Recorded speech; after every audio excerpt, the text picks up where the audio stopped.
Democracia que me engana, na gana que tenho dela, se gana ela se revela e eu.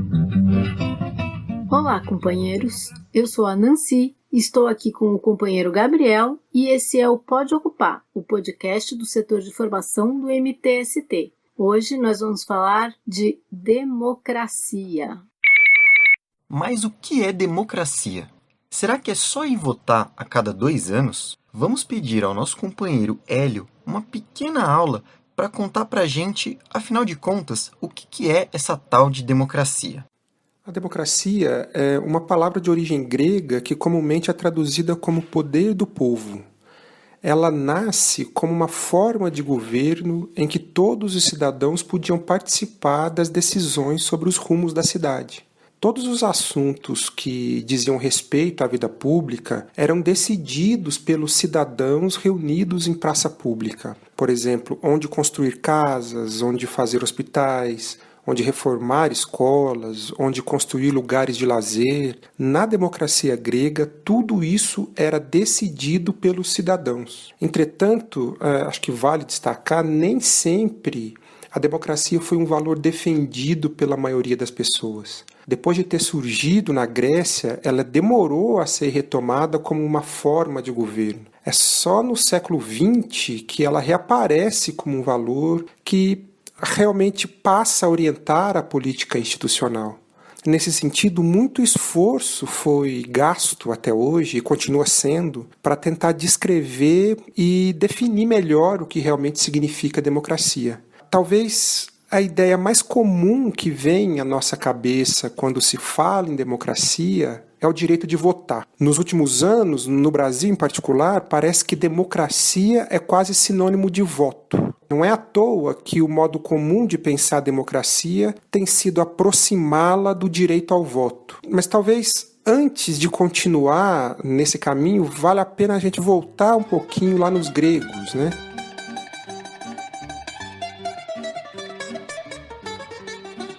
Eu disse que a democracia na Grécia Antiga significava que todo cidadão tinha direito a votar e ajudar a decidir como resolver os problemas da cidade. Uma coisa que comumente passa batido em relação à democracia grega é sobre o papel dos cidadãos. Ok, todo cidadão poderia votar, como a gente viu, mas a pergunta boa aqui é: quem era considerado cidadão? Quem eram os cidadãos? Na democracia grega, mulher não era considerada cidadã. Criança não era considerada cidadã. Os escravos também não. Então, cidadão eram efetivamente apenas os homens adultos que podiam ter escravos e que, portanto, na sua maioria, eram homens ricos. A verdade, de fato, é que na Grécia todo cidadão podia votar, mas a gente nunca pode esquecer que nem todo mundo era considerado cidadão. Aliás, poucos homens eram considerados assim. Se a gente voltar para o Brasil, a gente vai ver que algo parecido aconteceu. As mulheres, por exemplo, só puderam votar a partir de 1932. Até a Constituição de 88, os analfabetos não podiam votar. Portanto, no Brasil, só a partir de 88 é que todos puderam realmente ser considerados cidadãos. Mas, bom, aí a gente poderia se perguntar, se a partir de 88 todo mundo pode votar, então hoje, desde 88, a gente vive uma democracia? E aí, mais uma vez, vale a gente voltar um pouquinho no início da nossa conversa, né? A gente deve se lembrar que a forma mais comum de traduzir a palavra grega democracia é pensá-la como poder do povo. Bom, se é assim, é possível a gente dizer que hoje é o povo que exerce o poder no Brasil? Se a resposta for não, então a gente não tem democracia por aqui. A democracia é também uma mãe mais doce que o mel, só que às vezes Abel mata quem mata Abel. Democracia, e esse é um elemento absolutamente decisivo, não é sinônimo de voto. A democracia não pode ser limitada a isso. Ela não é apenas uma forma de governo, mas a democracia deve ser pensada como uma forma de vida. Existe democracia lá onde o povo puder, de fato, exercer seu poder. Não apenas através do voto, mas decidindo, junto, os rumos que a cidade e o país devem tomar. Se o povo não pode decidir quanto receber pelo seu trabalho. Você não pode decidir qual a melhor escola para matricular seus filhos. Você não pode decidir onde vai morar. Você não pode decidir a distância entre a casa e o local de trabalho. Então, não há democracia. Não há democracia onde o povo exerce seu poder exclusivamente no momento do voto e em todo o resto ele é submetido, e às vezes de forma brutal, a obedecer ordens que ele não pode mudar. Para terminar, eu diria que se eu pudesse dizer em uma frase, democracia é poder do povo e não apenas poder do voto. Olha só, quer dizer então que eu elejo meu representante e ele não vai fazer tudo o que eu quero lá no governo, na Câmara, no Congresso, no Senado? Então, mesmo tendo direito ao voto, eu não consigo exercer minha cidadania e escolher o que eu quero para o meu bairro e a minha cidade, ou até mesmo para o meu país? Mas os nossos representantes não deveriam nos consultar e respeitar as nossas vontades? Pois é, Gabriel, parece que não. Mas vamos ver como funciona a nossa dita democracia hoje na prática. E aí, em quem vocês vão votar?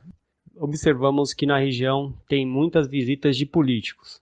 Não tem vivência alguma na região, identidade muito menos. Mas eles vêm à comunidade, vêm aqui na periferia, aqui na favela, somente para pedir nosso voto e muitas vezes oferecem dinheiro. Depois que a gente começou a participar do MTST, muita gente fica nos observando. Agora, como chegou a época de política, muitos querem aproveitar, né, da nossa experiência, sabe que a gente vamos para a periferia, sabe que a gente luta pela moradia, sabe que a gente luta pela a melhoria. Eu já recebi convite para estar em reunião de político, né? Gente, não caio nessas histórias não. Voto não se vende. Eu estou pesquisando bem e sempre voto em quem eu acredito que possa melhorar as coisas para o povo. Não me vendo, não me corrompo. O MTST se qualificou a gente, né? A gente sabe procurar o direito da gente, a melhoria da gente. Tem que estar bem esperto, né? Nessas ocasiões. No dia da eleição... Vixe, olha só essa mensagem aqui sobre o meu candidato. Será que é verdade? Melhor eu votar naquele outro. E você, companheira? Ah, não. Não acredito nessas histórias de WhatsApp. É só chegar a época da eleição que eles montam esse grupinho. A gente não sabe nem de onde vem. Já pesquisei bastante. Acompanhei a campanha. Vou continuar com a minha candidata. Algum tempo depois... Em Brasília, o Senado Federal concluiu hoje a votação da proposta de emenda constitucional da reforma da Previdência. Criticadas pela oposição, as novas regras para se aposentar no país devem entrar em vigor na segunda quinzena de novembro. Olha só, companheira, aquele safado mentiroso em quem eu votei votou a favor da reforma da Previdência. Pode isso? Eu não elegi ele para isso. Pois é, menina. Pior que a minha candidata votou contra a reforma, mas não adiantou nada, porque a reforma passou. Agora que a gente não se aposenta mesmo. Quem consegue comprovar 15 ou 20 anos de contribuição? Ou trabalhar 35 ou 40 anos para ter aposentadoria integral? E eu então? Quem eu votei nem se elegeu. Pois é, companheiras, quando a gente acha que democracia e política significam apenas eleições, a gente pode se decepcionar e achar que votar não serve para nada, que nenhum político presta e, quando presta, não consegue fazer valer a vontade do povo. Mas não é tão simples assim. Afinal, mesmo sem a gente perceber, tudo é política. Mesmo que a gente não goste, não se envolva, não vote e anule o voto, a gente faz uma opção política e acaba entregando para os que conhecem os caminhos decidirem por nós. Em qualquer grupo ou sociedade, cada um tem alguma opinião de como as coisas devem ser feitas e o que pode ser melhorado. A política é a arte de fazer as coisas acontecerem mesmo com esse emaranhado de ideias e opiniões. Mas vamos chamar o nosso companheiro Marco, do setor de formação, para falar um pouco sobre o papel de cada um para melhorar a nossa democracia.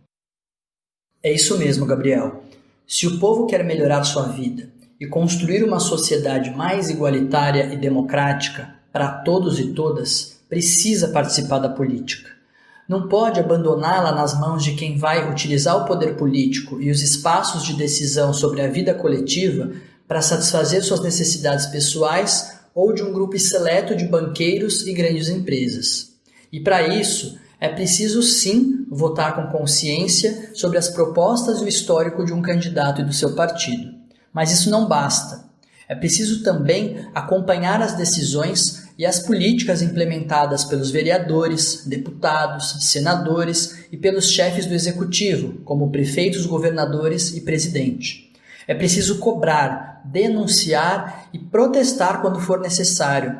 A pressão do povo nas ruas já conquistou muitas coisas. A rua ainda é o principal espaço público de disputa política, onde podemos impedir retrocessos, reivindicar nossos direitos e construir uma sociedade melhor.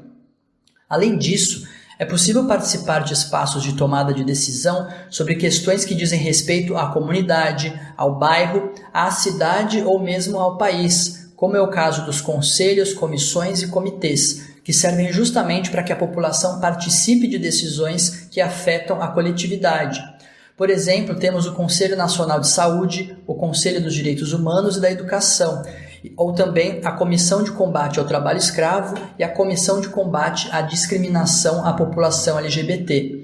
Esses órgãos são muito importantes para a ampliação da democracia participativa, pois permitem ao povo fiscalizar e denunciar políticas públicas, participar de uma decisão importante que irá impactar suas vidas e a de outras pessoas, como no caso de órgãos consultivos, que, como o próprio nome nos informa, convidam a população a ser ouvida, ou mesmo participando ativamente da tomada de decisão, com poder de voto, como no caso dos órgãos deliberativos.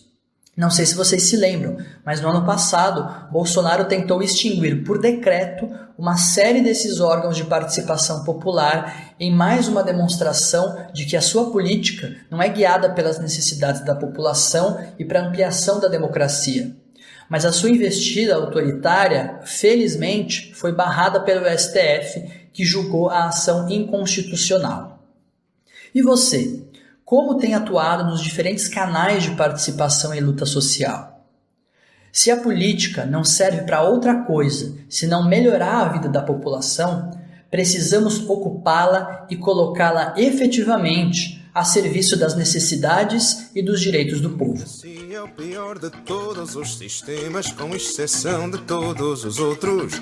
A democracia é o pior de todos os sistemas, com exceção de todos.